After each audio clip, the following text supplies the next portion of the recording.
Support for this program was provided by the Kansas School Board Resource Center.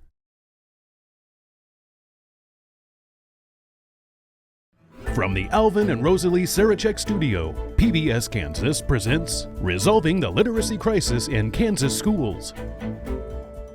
Hello and welcome to the second installment of our series on resolving the literacy crisis in Kansas schools. I'm your host, Jemelle Holopirek.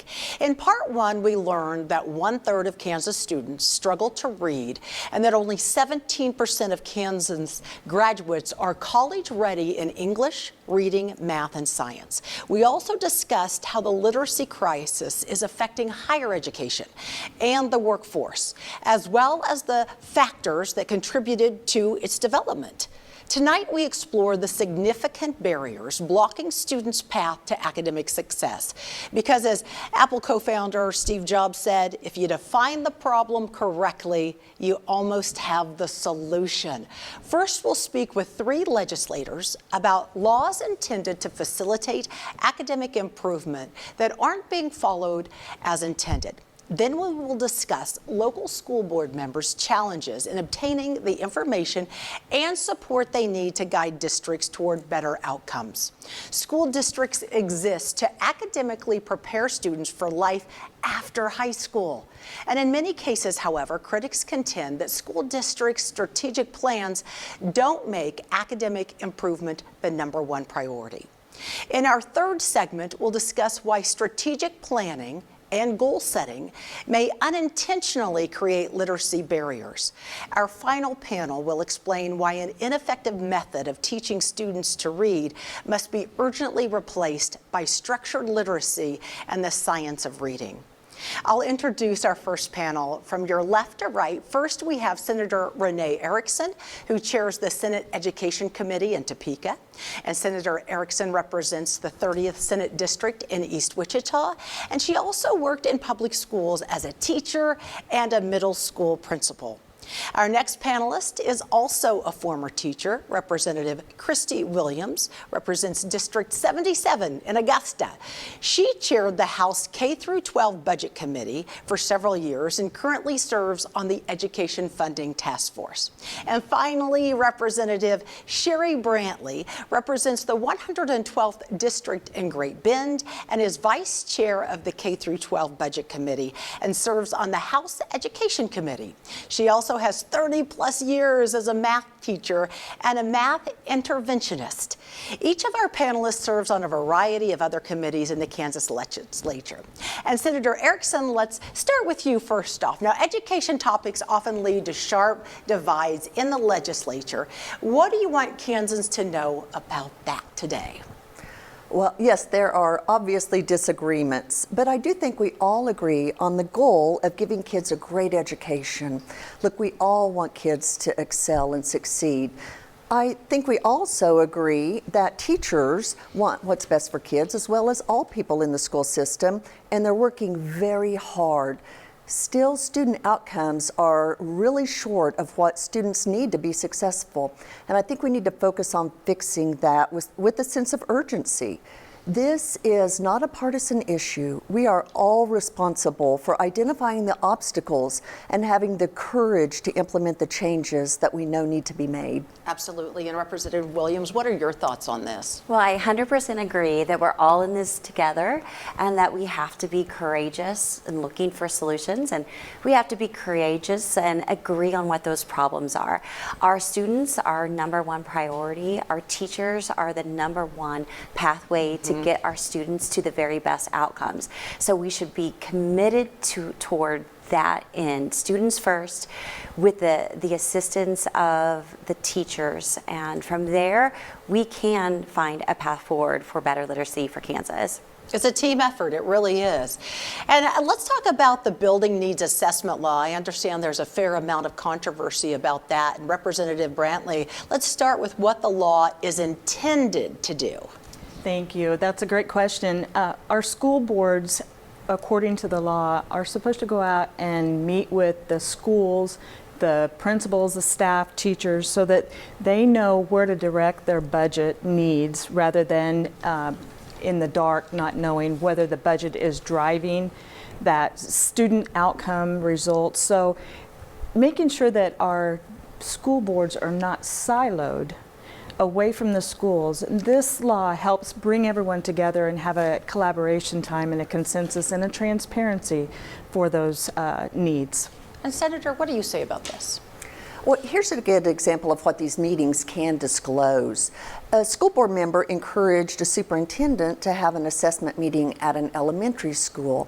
So all of the teachers, the principal, the superintendent, the school board member were there, and they started discussing barriers.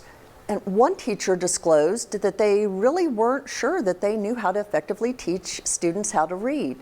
Well, the superintendent and principal were shocked by this, but all but one teacher in that meeting echoed those sentiments and said, "Me too," and they all pointed to the same thing. They were not taught how to implement the science of reading when they were in college. So situations like this are exactly what this law is intended to uncover. Okay, that is fantastic. And we have a segment devoted to the science of reading in part 3 of our series. But can one of you give the audience a brief explanation about this and what that means? Representative Brantley? Thank you. The science of reading is a scientific evidence-based practice that we will teach reading according to the research, which has been around for about 50 years. And it starts with a 2-strand type process where we look at phonics and that phonological awareness, that we teach students how to decode the words. And once they can decode the words, they incorporate comprehension in with those processes. So it's not just a isolated phonics, but it also adds to it the comprehension process and building on that.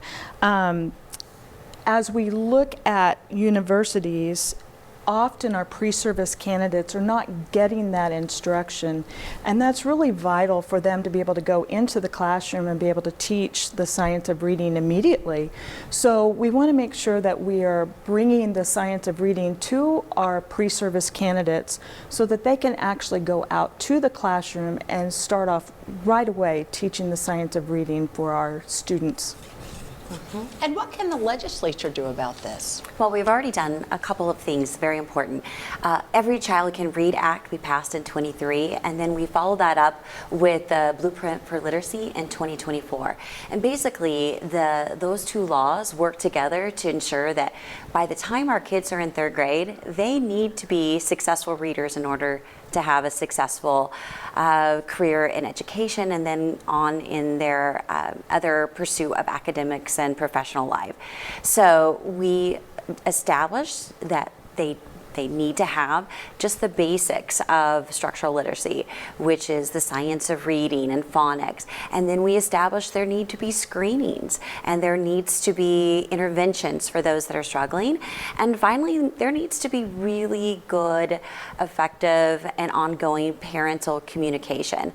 All of those things can work together for the success of our students. Absolutely, and going back to the Blueprint for Literacy legislation established a proficiency goal to go from 34% proficient in reading and math in 2023 to 50% by 2033. And how is that going so far, Senator Erickson? Well, we don't know because the State Board of Education reduced proficiency standard.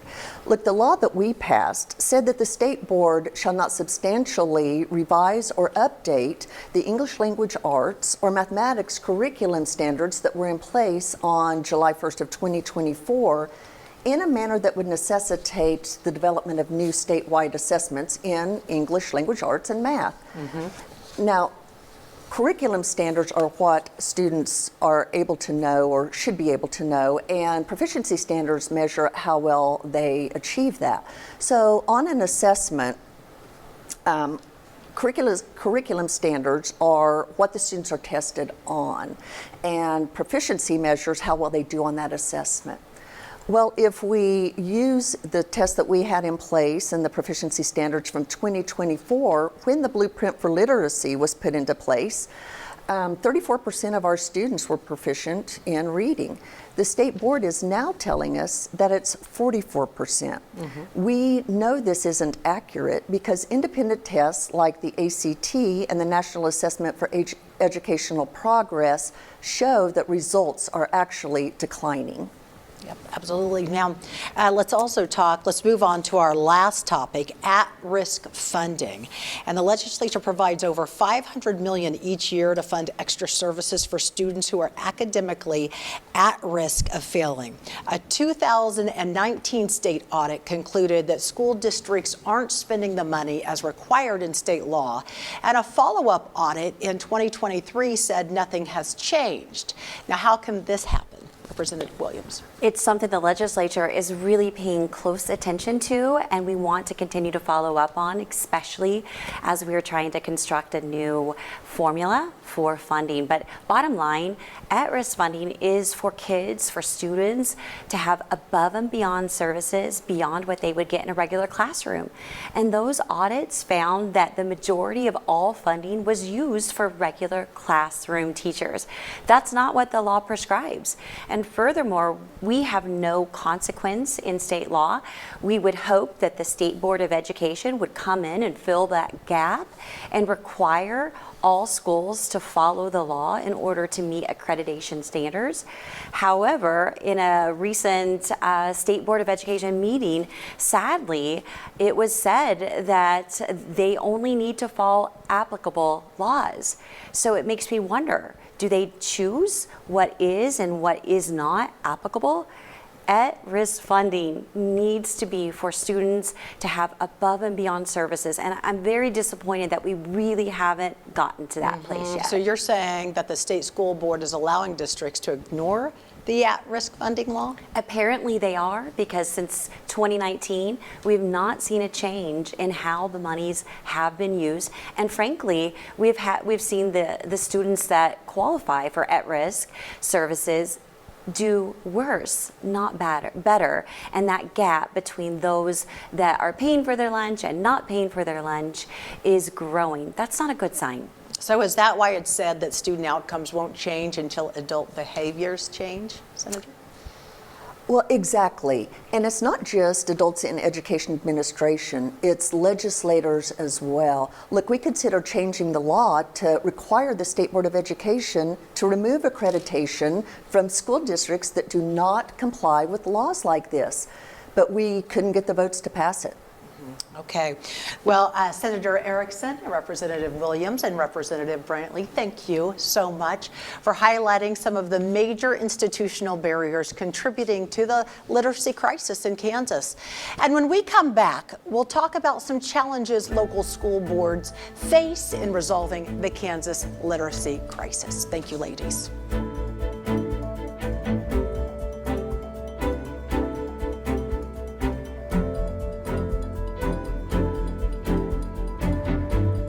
We've talked with legislators, former educators who have made what they say are exciting inroads to improving literacy by legislating literacy standards, focused funding on the at-risk student populations, and holding ourselves accountable to best standards. But now we turn our focus and discussion to the barriers on the local level for school board members to get the information and the support they need to lead their districts to improve student outcomes and resolve this literacy crisis in Kansas. Our panelists are Kirsten Workman, school board member from Lansing, the Lansing district, who I understand now has taught for 5 years as a nursing instructor and as a registered nurse. And joining her is Dr. Tracy Frederick, executive director for the Kansas School Board Resource Center, who also taught for 30 years in the public school classroom in higher education and also served as an administrator.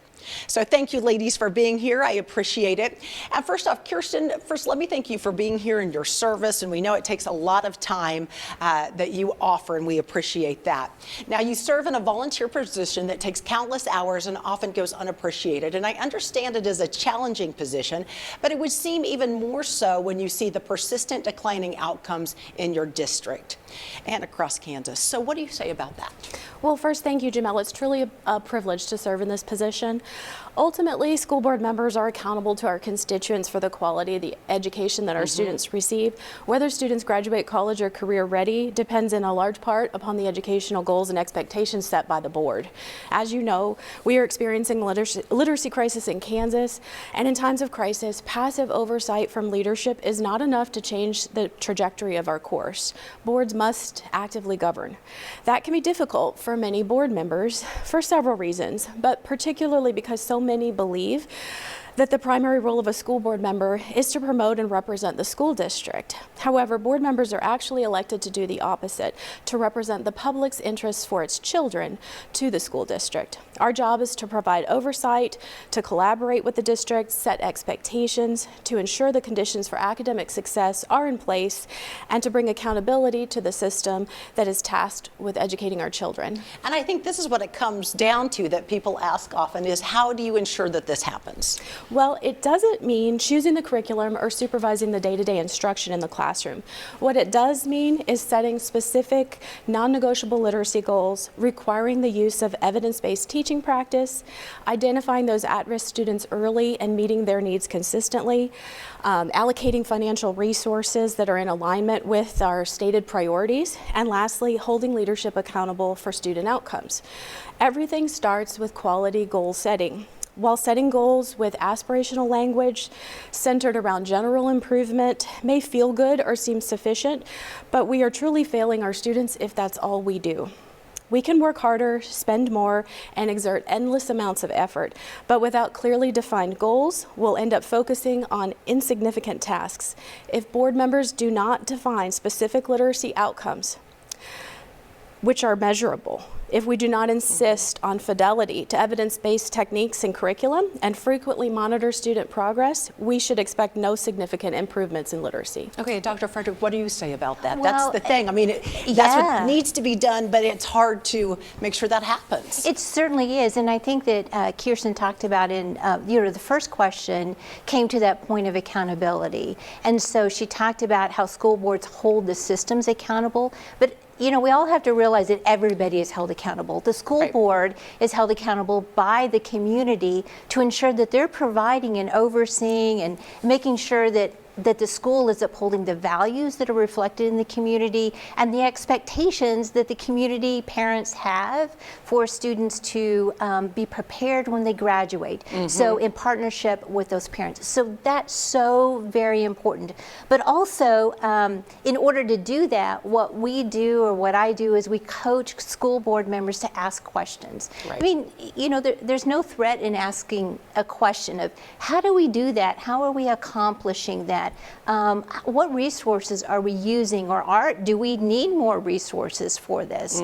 So asking those questions allows school board members to really dive in and figure out, are we meeting those goals and the expectations that the community has for us, and representing the community in ensuring that those students are achieving that preparation that they need and that is expected. They're again, held accountable by the community to do that for our students. Absolutely. And now I would assume that you visit the schools and the classrooms and see how your district is doing. I mean, I know that can be difficult and time consuming, but how do you hold them accountable?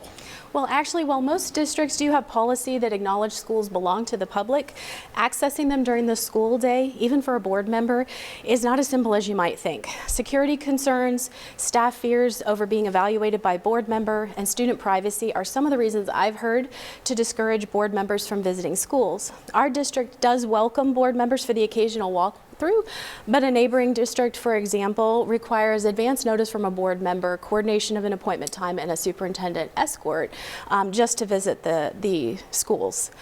No one wants to be disruptive, but sometimes it seems that paid contractors and other guests have greater access to the learning environment than the representatives who are accountable for it. Doctor?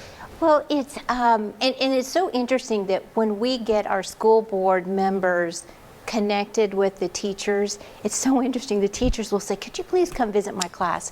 Come and look, walk through. You're welcome anytime. Come see what we're doing, because what it does is it allows those school board members to see, all the things they talk about in that school board meeting as far as, improved literacy or programs that they're implementing. Are they working? And really teachers love it because what they can say is, you know, that allows the school board members to see how those resources are being used, or to see that, wow, you know, they do need some resources. This teacher does need someone to help them in that classroom. So it puts all those things they talk about in that boardroom in real time and gives them a look at that. There are, unfortunately, those districts that really do not allow school board members into the classroom. They perceive it to be disruptive, or in some way that it's going to be overbearing on teachers. But my experience has been teachers, even in the districts that don't allow it, say, please come anytime, read to the kids, come to the classroom. Yeah, I think that too. It needs to be a team feeling Exactly. and not a disconnect. Exactly. Now, one question too, do board members get the test scores regularly? Oftentimes what they will get is kind of a general overview of the question, or, you know, of those assessment scores. So they, you know, they'll get the assessment scores, and then oftentimes it is in a comparison to another district or to the state. So they say, you know, we're only 5 points below, or percentage points below the state average.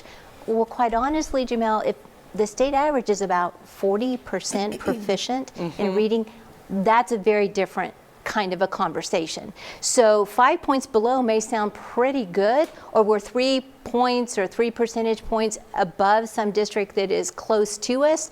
If those base scores that they're talking about are in the 30th or the 40th percentile of only those students who are proficient, which means they don't need extra help, they don't need extra time, they don't need someone sitting next to them helping them do that, then that is a very different conversation than we're better than. And Kirsten, do you feel the same way? I do. I think there's, in general, relatively little acknowledgement from the district of state assessment scores. That's why many school board members, such as myself, spend many hours of our own time and resources trying to find our local student proficiency levels on our own.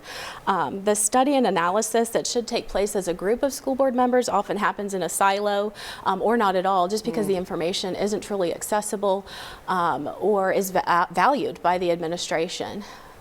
I guess, you know, go ahead, I'm sorry. Well, I was just going to add that, you know, along with that, there are often times when board members are told, well, you know, this information is just so complicated. You know, you won't, you know, let's just, you know, give you the, you know, the overview of that, rather than actually giving them the score, that they really won't be able to interpret that.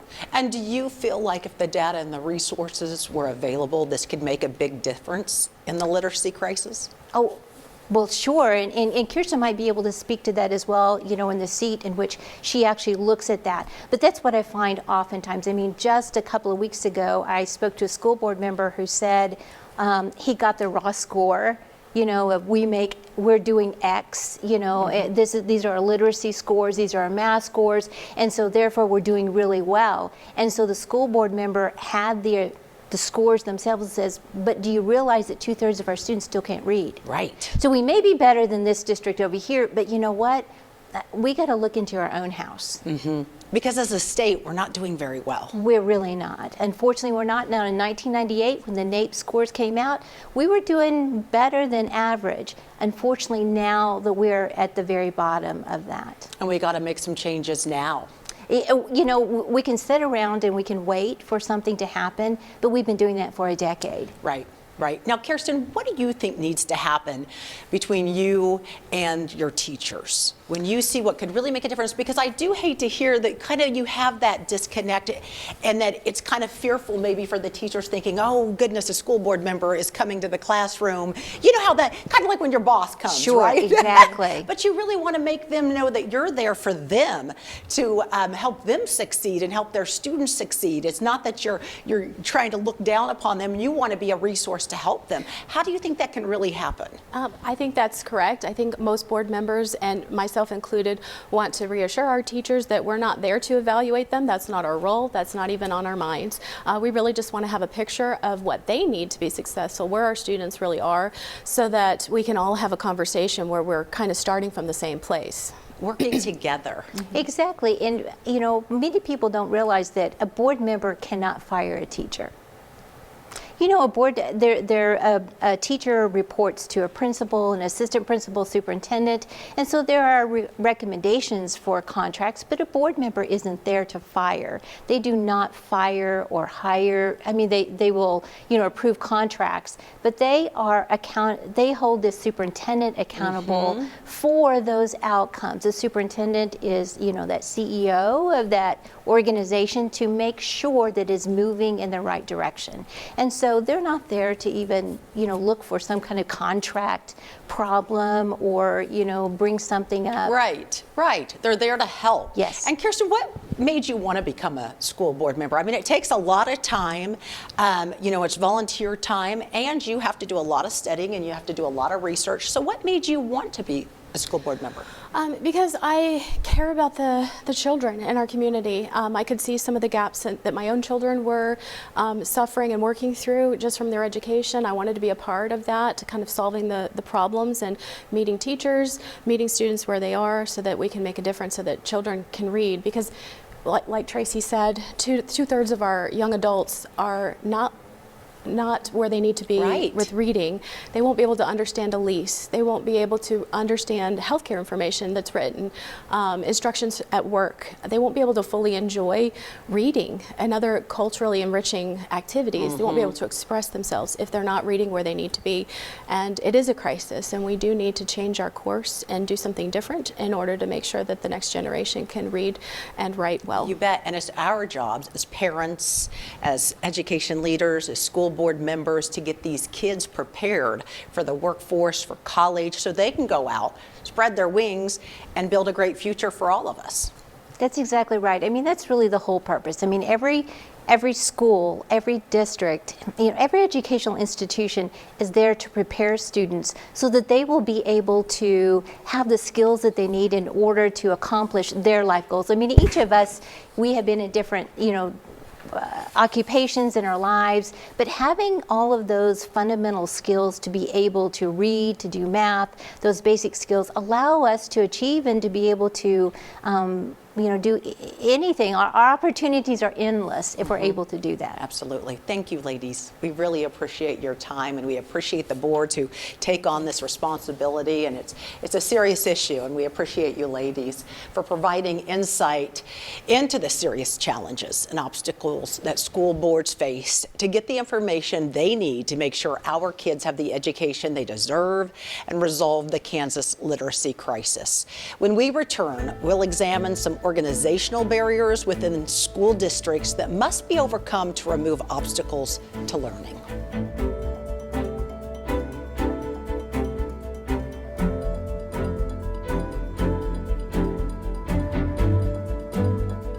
Welcome back. I'm your host, Jemelle Holopirek. Yogi Berra was a Hall of Fame catcher for the New York Yankees, whose unique way of putting things in perspective lives on today. And one of his famous Yogiisms is, you have to know where you're going or you might not get there. It's pretty obvious, right? If you ask, what's the purpose of a school district? Our next guest says you're more likely to get a list of objectives rather than a singular purpose. He says school districts do a lot of things, but the school board and district staff must be united behind a nothing gets in the way singular purpose. Dave Troppert, CEO of Kansas Policy Institute, discusses a school district's purpose in his book, 8 Things to Know About Running for School Board.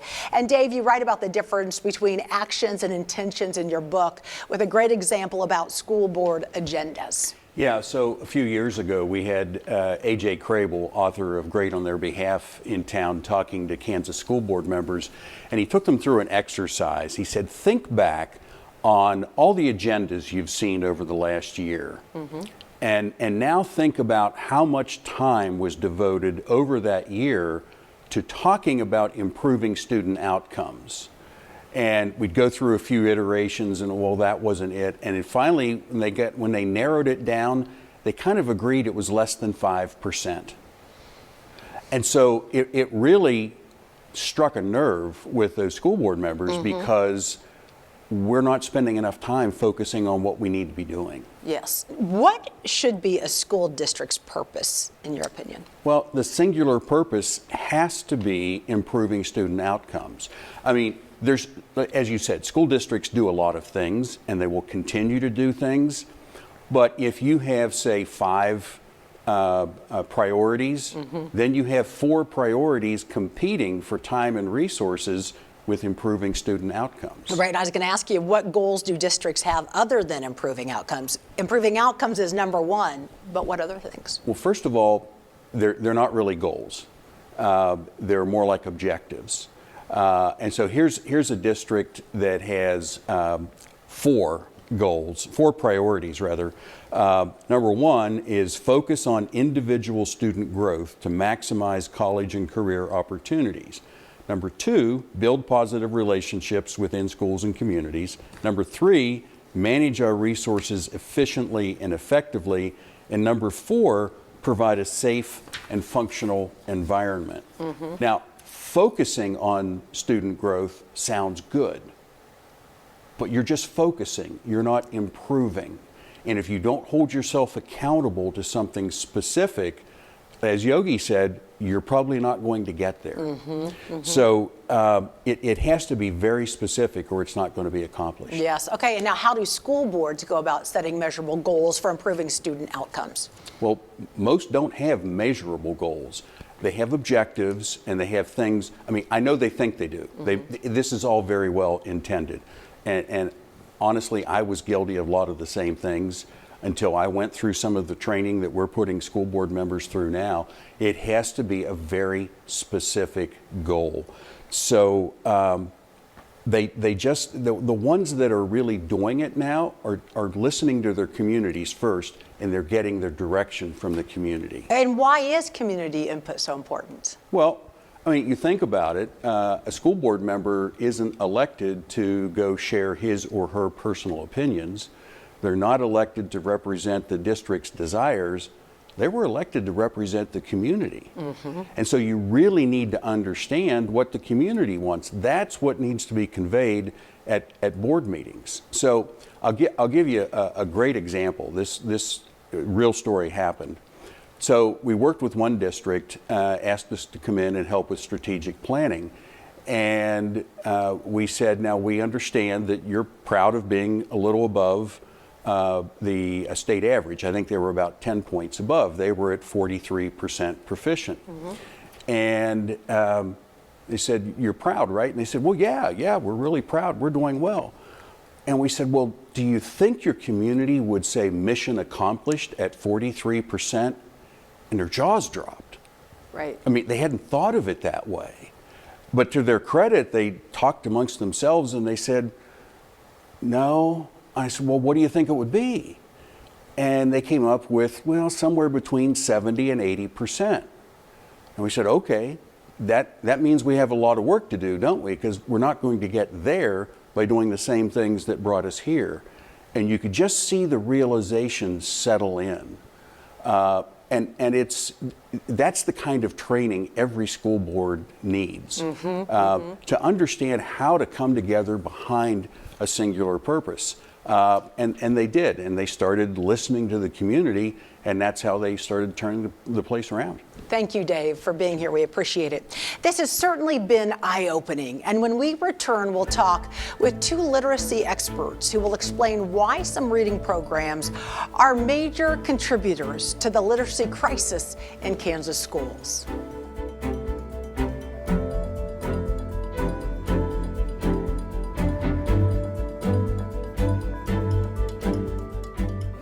Many of us were taught to read with phonics. We learned to map sounds to letters or letter groups in an alphabetic writing system. But in the 1990s, some schools began using a different method called balanced literacy, which many experts believe led to a national decline in literacy. Over the last decade, however, there's been a resurgence in using phonics and the science of reading in schools. Joining me now, we have Dr. David Herford and Janine Phillips. Dr. Herford has published in the scientific literature regarding reading, has designed evaluation and intervention tools, curricula, children's books about dyslexia, and is the co-executive editor of Perspectives on Language and Literacy. Thank you for being here. And Janine Phillips is the executive director of the Phillips Fundamental Learning Center in Wichita. Phillips and the late Gretchen Andiel co-founded the Learning Center in 2001 after years of fighting to get help for their own children with dyslexia. Now, Janine, tell us a little more about the Phillips Fundamental Learning Center. The Phillips Fundamental Learning Center started in Park Lane Shopping Center with 3,000 square feet. Gretchen and I got together, took training in Texas, brought it back, and the goal was to teach teachers how to recognize children with dyslexia and then teach them a curriculum, a program that would improve these kids' reading skills and lives. So honestly, we thought when we opened the 3,000 square feet, we thought, we'll do this for 5 years, we'll solve the problem, and we'll be done. No, it did not happen. So we grew a Fundamental Learning Center.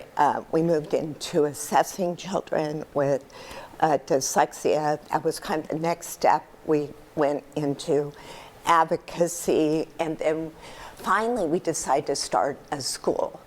And the school did not work well in the backside of Park Lane Shopping Center. So that's when we went looking for a new spot. And we moved to the Cessna Center at Almost Grove and 21st Street.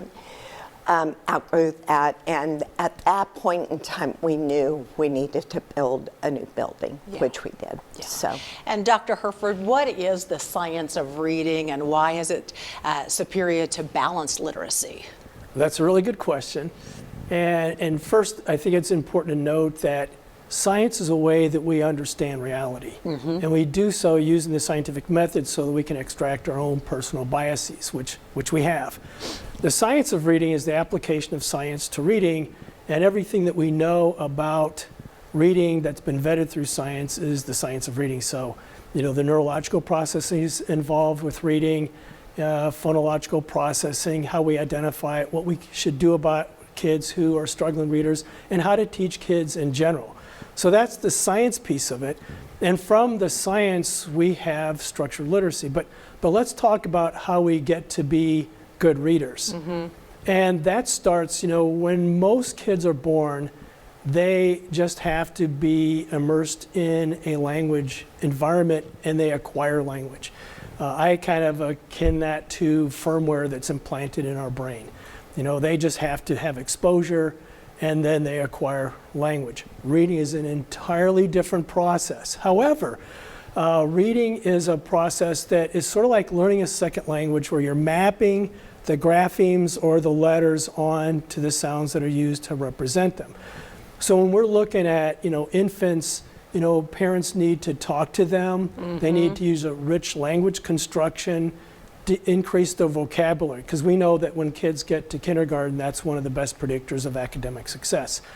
Well, by the time a kid gets to be 3, they're acquiring so many different words. It's incredible.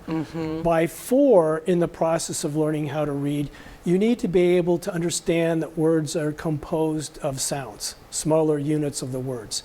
And we call that phonemic awareness.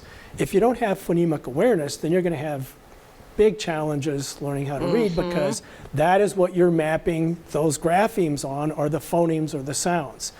So in about 4 or 5, you can pretty reliably predict children who are going to struggle to learn how to read. And then when they get to kindergarten, we're going to start working on letter-sound correspondences, because they need to know that the sounds that they know in their spoken language are represented by these little graphemes or letters. And in an alphabetically based system like the English writing system, that is essential to learning how to read. And so once they learn that sound letter correspondences, then they're learning phonics. That's the phonics piece of it. But it's like we characterize the reading wars as, whole language versus phonics, and that's not really an accurate characterization, because if all you did was teach phonics, kids would still struggle to learn how to read. You absolutely need that phonics piece, because that's how our alphabetically based language represents sounds. But once you get into kindergarten, you're learning those letter-sound correspondences, then you learn how to decode those letters into the sounds, synthesize or blend them together. And as you're blending them together, we still need to work on vocabulary, because at the end of the day, the most important thing is to be able to comprehend. So I think it's important, because we talk about in Senate Bill 438, we talk about the science of reading, which is the science that gets us to understand what's going on with reading. And we talk about structured literacy, which is the way we should be teaching reading based on the science. And so when we look at the 3 cueing system and its variants like the balanced literacy and all those other kinds of approaches, the people who started those really cared about kids, and they wanted to get kids to comprehension very quickly. But they were unfortunately not following the science, because it wasn't much science done then, and they're incorrect. Yeah. Because you have to decode. And so with the 3 cueing system and its variants, where you're saying to a child, if they don't know the word, guess based on the pictures in the book, or guess based on the sentence or two prior to that word, or try to decode the first part of the word and guess the rest of it, which Goodman calls the psycholinguistic guessing game, is absolutely not the way to teach reading. And so balanced literacy was like, hey, let's take the whole language and just stick phonics on there. And that, like I said, that's not going to be enough. Right. Because anytime you ask kids to guess, then they're not going to get it. We have to teach them systematically, and what they do at the Phillips Learning Center, systematically and explicitly, the relationship between print and sound, and then they develop those skills. But we also have to work on vocabulary, because if you decode a word correctly, but you never heard the word before, you're like, oh, I don't know what that is. Right. And Janine, you've worked with a lot of students with dyslexia. You had it, your son had it, but it doesn't mean just because a kid can't read, they have dyslexia. Exactly, it does not. We know right now what 71% in Kansas of our children by 4th grade are behind learning to read. Of that group, we know we can kind of predict 20% are on a spectrum of dyslexia, from mild to profound, severe. So really, we have 56% of the overall struggling population that, yeah, they're not dyslexic, but they're struggling to read. And what I share with teachers every day is, if you know how to teach a child with a structured language program, literacy program, you can teach anybody to read. But what we know is children with dyslexia must have that approach if they're going to have any chance to learn to read, to write, and to spell. And it's amazing to have that remedy right there where they can use that. It's been phenomenal. Because parents struggle so much when their kids are going through this, and so does the child. Absolutely. Yeah. And what we're finding today, and so does the parent now, we have parents who cannot read a children's book right now, who went through balanced literacy or whole word instruction. So it really, we're deeming it now a crisis that we're seeing across the state. And Dr. Herford, we learned earlier in this program about legislative struggles to pass the Kansas Blueprint for Literacy in 2024.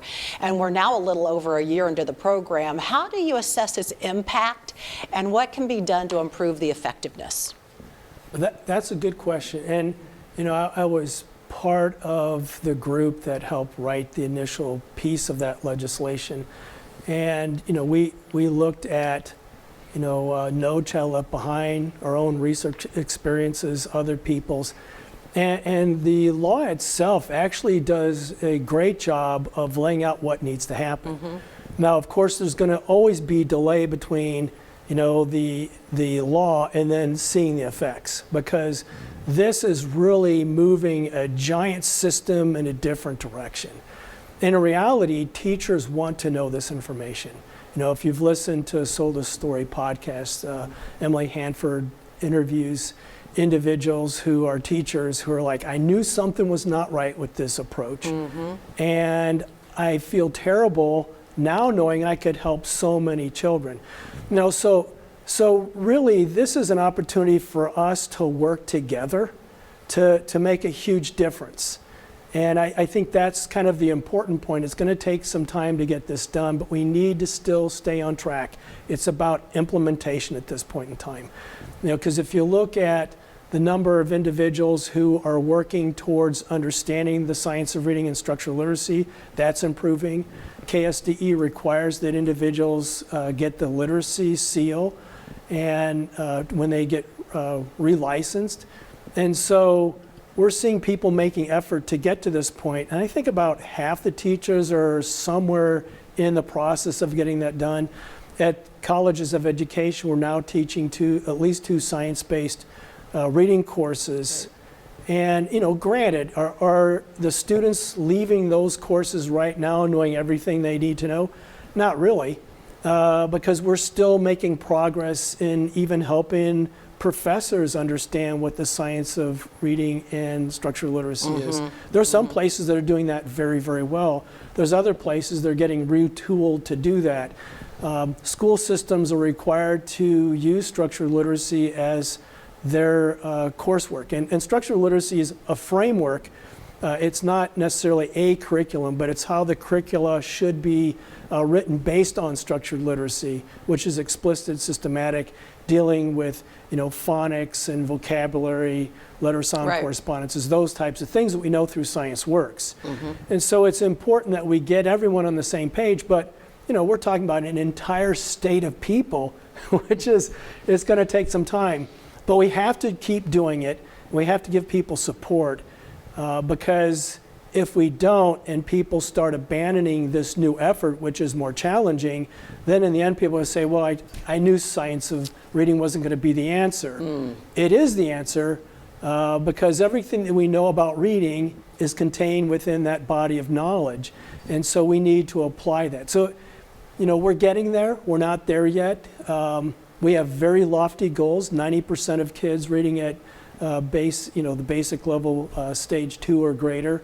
That's a lot. And as Janine said earlier, we know that we can get practically all kids learning how to read. The scientific literature says 95 to 97% of children.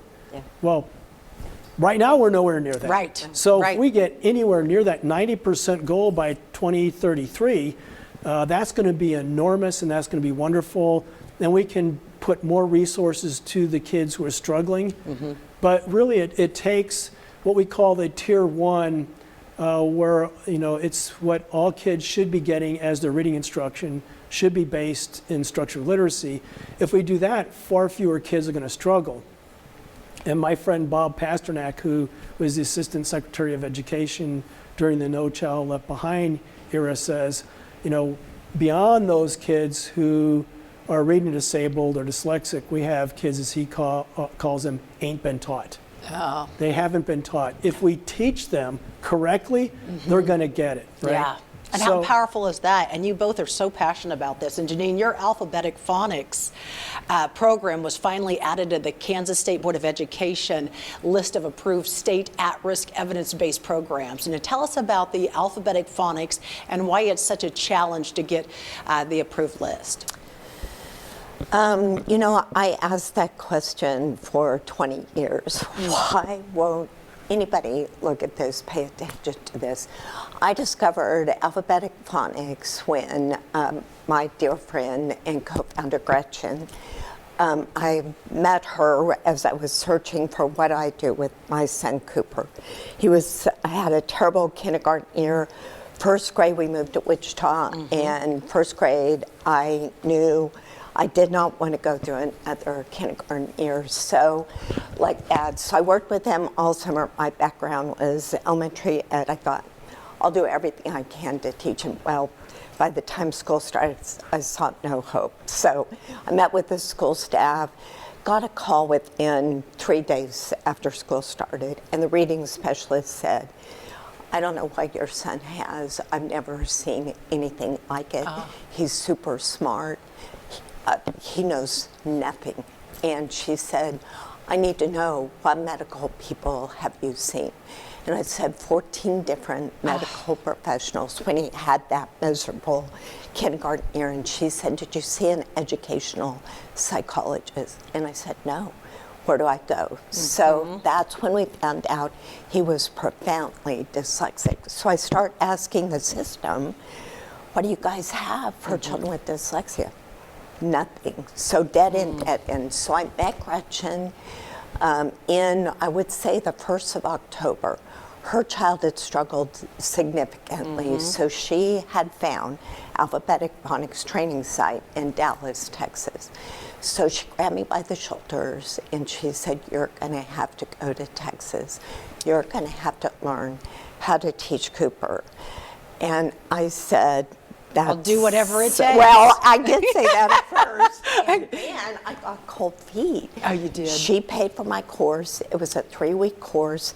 You came back to Wichita, you worked with kids, you went back for 3 weeks. So by the time it came for me to get in my car on January 7th and go to Texas, I decided I'm not going.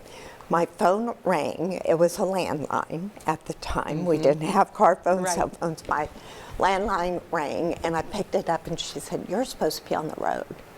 And I said, Gretchen, I cannot go. I decided this morning. She said, did you pack? And I said, I did pack, but I'm not going. So she hung up on me. She lived 3 blocks away. Within 5 minutes, my garage door was still open from taking the kids to school, and that's when I decided, can't go. So I'm sitting at the kitchen table. She comes in through the garage door, walks up to the kitchen table. She said, where is your bag? I said, I'm not going. She went back to my bedroom, grabbed the bag, pulled it through, threw it in my car, gave me a thermos of coffee, and she said, I knew this was going to be I knew this was going to happen. So she said, I'm prepared to get in your car and drive you. And I'm going to be so mad at you because I'm going to have to fly home. I thought, oh my goodness, and she had paid for my class. So I thought, I must go. I must go. I landed in Dallas that night for my first evening class.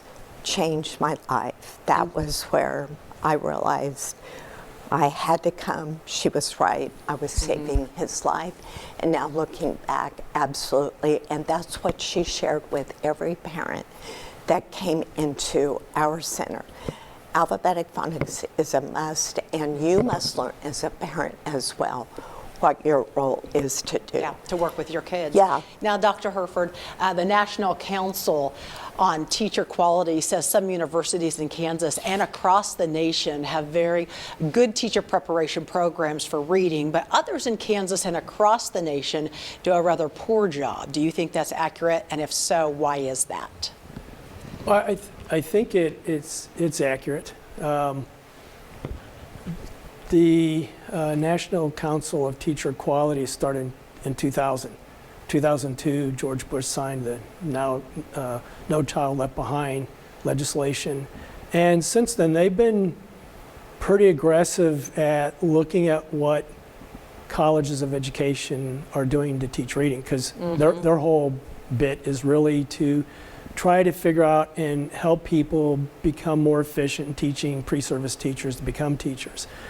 And so I think it's pretty accurate, but in reality, you know, that's why Senate Bill 438 in part was developed, is to ensure that colleges of education are applying the science of reading and structural literacy. And I know that there's some places in Kansas that are doing that very well. And I know there's some places in Kansas we're working towards that. But I would say that across the nation, it's definitely true. But also, I would say that, you know, when you're looking at the grades, and I've actually communicated with personnel at NCTQ, and you know, they downgrade the College of Education's grade if they have 4 or more unscientifically based approaches to teaching reading. And my argument is they should get an F if they have any of those. Because if you give lip service to the National Reading Panel when they talk about, you know, phonemic awareness, phonics, fluency, vocabulary, and comprehension, and then you start talking about guessing at words, then you're taking all that good stuff and you're tossing it away. Now, granted, most teachers in the field want their kids to learn how to read, so they're going to pull all their resources. So, right. But we need to get things right, because I've done 35 years of in-service training, and 35 years ago, even then, teachers are saying, why didn't I learn this when I was in school? Because I want this. I want this information. I want to be the best teacher possible. And I want to add that when we use structured literacy, it's really helpful for all kids. It's going to raise, as they say, the boats, all of them, to help all kids become competent readers. But kids today, every child that goes to kindergarten wants to learn how to read. And if you remember your kids at 4, they're scribbling on their piece of paper, and you're like, what are you doing? They're saying, I'm writing. You're like, oh, that's great, because I can't wait for them to learn how to read. Very, very motivated. Right. Then they get into kindergarten and they realize, oh man, this is not working for me. It seems like my friends are learning, but I'm not. What they don't recognize, there's roughly 30-40% of kids who are also struggling, but they're all hiding it because no one wants to be outed for that. And we see kids at our center where they have anxiety and depression in kindergarten and first grade. And in 3rd and 4th, that morphs into more serious issues that are psychiatrically involved. We see more kids who are suicidal. And it just, this is probably the easiest problem to solve because we have the answer. Right. We just have to deploy it. And in reality, that's what we're doing in Kansas. You know, should this have been done 20, 40 years ago? Sure. But in reality, it's what we're doing right now. Yeah. And we need to put every effort we can into making sure this is successful for our kids. It's not for me, it's not for Janine. You know, we're reading now, even if we do struggle, but it's for these kids. And in reality, like, if you look at what's happening in our culture today and people finding it difficult to get jobs, most places require you at least be able to read. High school diploma, now it's more of a college diploma. We need to get kids in technology and other things so that they have a means of supporting themselves. Because when you don't feel like you can do that, then you feel bad about yourself. You feel bad about that. Yeah, absolutely. And today in business, if there's a way not to use humans, that's what we're doing. We've already done that, you know, in places where there's a repetitive movement. We use robotics. Now we're replacing humans with AI. So we've got to have a way for people to earn money. And so this is not just an academic reading issue, it's a life issue. And if we're not doing something right now to solve it, we're not doing our due diligence to help our families and children. Now, I have a question for both of you now. What could the Department of Education, local school boards, and the legislature do to create a greater sense of urgency around resolving this literacy crisis in Kansas? What can they do? I guess I'll go first. And I would say right now, we're sort of merging onto the same place. Like, Janine and I were both on the Legislative Task Force on Dyslexia in 2018. And all of the things that we suggested, KSD adopted. And, you know, so they're morphing to get this, you know, correct. We have a person there, Lori Curtis, who is now managing the stuff with dyslexia. We didn't have that before. The legislature, what would be helpful is if they continue to support our efforts. You know, unfortunately it's going to take some funding to help some of this stuff out. And, you know, and you've heard, and lots of people have heard of the Mississippi miracle. Oh, firstly, it was not a miracle. Maybe the miracle was they decided to look at science. But in the early 2000s, they looked at science. Barksdale and others started to help them and support them. It took hundreds of millions of dollars. We're not asking for that. Yeah. We're asking for support to get these places implemented, get things going so we can help our teachers, make sure our pre-service teachers are trained, and support families. And we just need to stay on that path. And Janine, you've seen what it's done to your son, what it's done for you, so you've really seen the difference. Right, we have. I think I'll go back and just say what we're still seeing are teachers who want it, but they can't access the information specific to dyslexia. As we work with teachers, we're still hearing, well, how do you help them when they read backwards? Right. I'm like, they don't read backwards. That's the biggest myth. And because Kansas didn't deal with dyslexia or educate our educators or parents, they don't know how they read. So again, we are still in that position of miseducation about what dyslexia is and what does it take to teach a teacher how to teach that child. These teachers have not been taught, you know, phonological awareness, how to associate it with phonics. That is so new to every teacher walking into our center, whether they're experienced or not. They do not know about the idea that dyslexia is a language processing issue. The brain does not process that bus sound differently than duh sound until we teach the children and teach the educator. It's a lot of work. It's a lot of work. I could talk to you two for hours. Yeah. So thank you for joining us today. We appreciate it. This is such great information. It has been fascinating to hear how disciplined approach to teaching students and how to read makes an enormous difference in their lives, their parents' lives.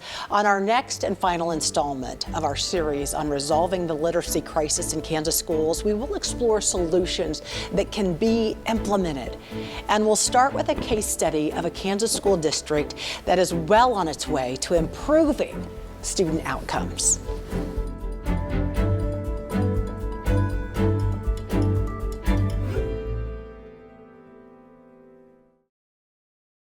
Support for this program was provided by the Kansas School Board Resource Center.